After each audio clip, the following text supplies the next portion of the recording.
But here's the thing. If you constantly feel like you are not doing enough, you're not being enough, you're not making enough happen, you're not making enough progress, you're not checking enough off the to-do list, this video is for you. How to reframe productivity and start celebrating your small wins. If you are like me, I feel like you might know what I'm about to say.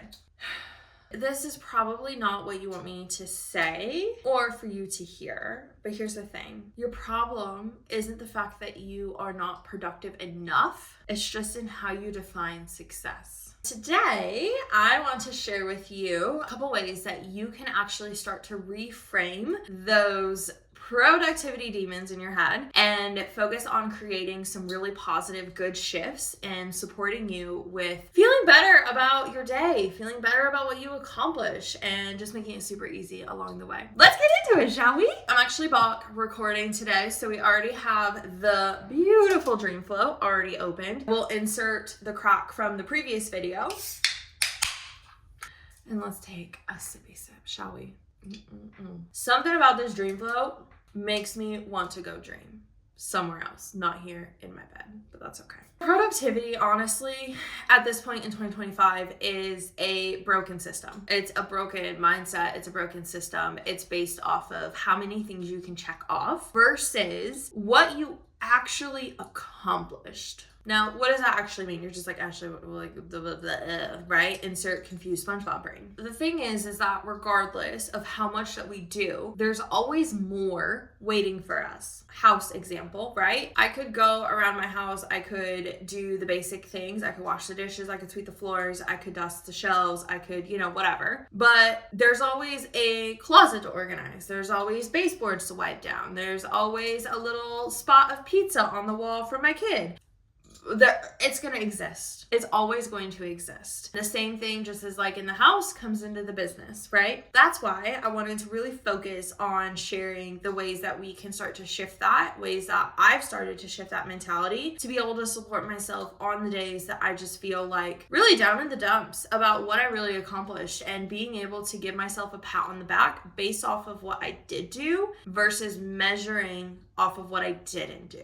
For shift number 1, it is all about downplaying the daily tasks. It's one of the biggest things that I struggle with personally. It's something that I catch myself doing every single day, especially on days where I'm like sitting here and I'm just like, gosh, like, what did I even do today? Like, I did nothing productive. I got stuck and I felt overwhelmed and all the things. That mindset spiral leads me to do even less than what I potentially even planned to get done. I feel worse about myself, and it just is like not it. It's just not it. Instead of saying, I cleaned the house up today, I wasn't productive, the shift would be, oh my gosh, I supported my goal of having a clean and welcoming environment in my home, and that is a win. That is success. That is a huge check off the list. And not only that, but when we go through the process of grouping a ton of tasks together, like clean the house, oftentimes we don't get the opportunity to recognize all of the little baby mundane tasks that go into a big goal, which is clean your house. And this also happens in the business as well too.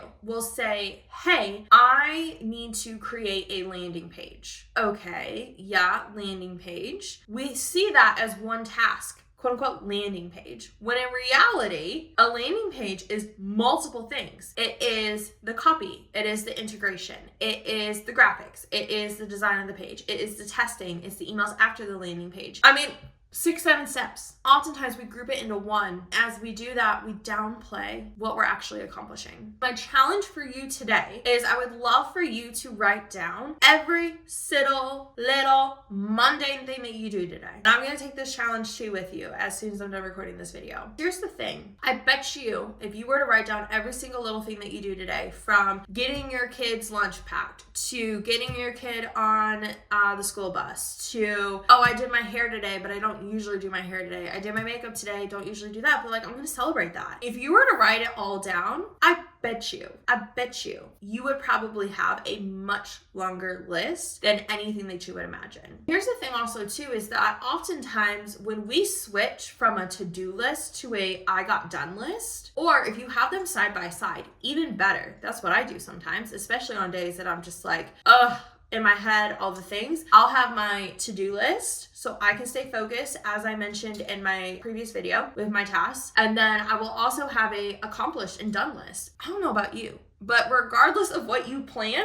there's always somebody else who's got other plans for your day, what you're going to do, what you're going to accomplish. Oftentimes I would find that like I was actually doing way more than what I was giving myself credit for. And I feel like in 2025, we get to give ourselves credit for every single little thing that we do to bypass this thought process that we're behind, to bypass this thought process and mindset that we're not doing enough. Girl, you're doing enough. You are doing more than enough. I promise you. And as somebody who struggles with this daily, who is constantly beating herself up for not doing enough for myself, for my kid, for the business, I just want to remind you, you're not alone, first of all. And second of all, it doesn't support the best version of you. So let's give ourselves credit. Let's give ourselves a pat on the back. Okay?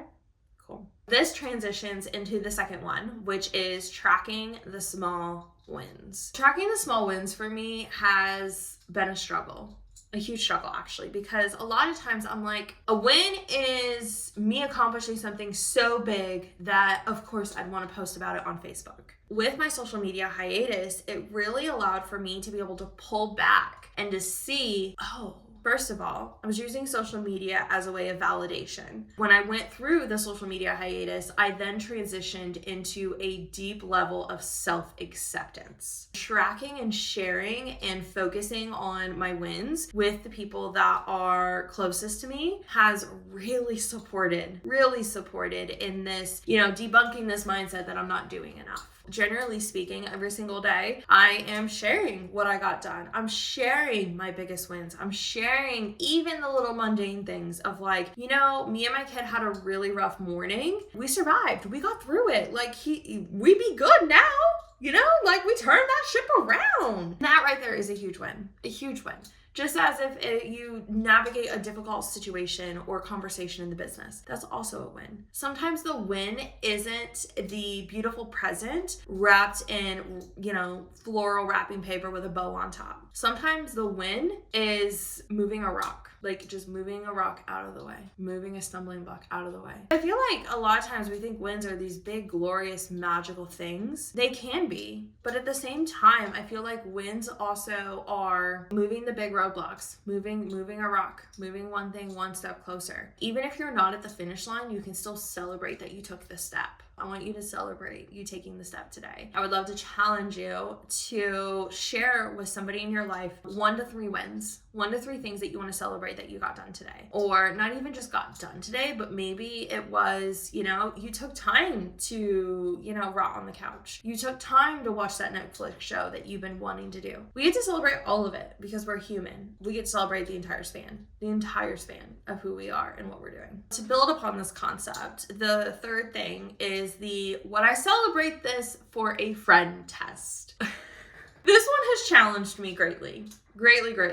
Oftentimes I am the cheerleader for other people in my life and I celebrate everything. I'm like, you got out of bed today? Heck yeah, you did. And I'm over here like, I got out of bed today, but I did it. And I don't celebrate that. A really good test that you can do is thinking through, would I celebrate this for my friend today? And if so, share it. Talk about it. I find that oftentimes when you create a very deep, meaningful relationship with somebody, it becomes a lot easier for you to celebrate the little mundane things, to celebrate the little things that are just like, yes, 100%, I am here for that. If anything, the biggest key lesson here is don't downplay your wins. Don't downplay your wins. Give yourself grace. Because if you wouldn't downplay somebody else's win, if you would give somebody else grace, you also deserve that too. You also deserve to have the grace. You also deserve to have your wins not downplayed. You deserve to have it all fully celebrated every single day. And if you don't have somebody in your life who gives you the same medicine back, I highly recommend that you find somebody who will. Shifting my circle of people in my life to really focus on people who are 100% always rooting me on, regardless of how I show up, regardless of what I do for them, regardless of what I don't do for them, has changed everything for me. Like, I'm so grateful for the people who are consistently in my life every single day, always cheering me on, always asking how I'm doing, always checking in, always making sure that I'm good, because it makes it easier for me to also do the same. When you have relationships in your life that are constantly draining you, of course you're going to be drained. Of course you're not going to feel like it. Of course you're not going to want to do anything that I just talked about with your friends, celebrating your wins, talking about it, giving grace. Finding people who give you the same medicine back is the secret sauce to having incredible, deep, meaningful relationships. It's not just take. It's always I give, you give, I give, you give, and we just pick each other back up every single day. We can have a whole conversation around friends. If you're interested, let me know. We can get into it. Especially as a single mom, navigating friendships has been interesting. But the people in my life have also given me the greatest amount of grace and have always been so understanding when I've chosen my child first. Those are the kind of friends you need. In closing, I just want to remind you that your brain is consistently seeking for validation as well, right? We want the validation that we're doing the right thing, that we're making the progress, that we're doing it. Make the list. Make the list today, the list that I talked about earlier. Write down everything that you accomplished. There's a reason why I have Slack, Circle, and email first every single day. It's because when I take care of my team, I take care of my clients, and I take care of everybody else after that, it makes things so much easier, because every day I start the same, I get into momentum, and then it feels easier to record the video. It feels easier to get the things done. And it's because I already have 3 things off my list checked off easily within the first 30 minutes of my day. Sometimes hour, depending on how many things are going on. But within the first 30 minutes of every single day, done. 100%. We're going. I want to have you go through the process of creating that list today. I want you to designate one person that's going to be your win partner. Your person who you're going to show up and share at least one win with every single day. That won't downplay you, who will give you grace, who will fully support you regardless of what you did or didn't do that day. Because we all deserve to have a person that will link arms with us, who will support us and love us every step of our journey and every step of our way. Thank you for hanging out with me today. Thank you for just chatting about wins, chatting about reframing productivity. Let me tell you what, I have been on this journey for what feels like forever, and figuring out how to get rid of this perfectionism trap, to reframe productivity into something that feels good, and to really just bust through this process of like, oh yeah, I didn't get enough done. No, we're not doing that anymore. In 2025, we're celebrating our wins, we're celebrating what we did get done, we're celebrating the mundane daily tasks, and we're acknowledging ourselves for moving forward every single day, even if it's not a present and it's just a dirty rock that we're picking up and moving a couple feet closer to the goal. We get to celebrate every step to the finish line. Thanks for hanging out. I will see you in the next video. Bye.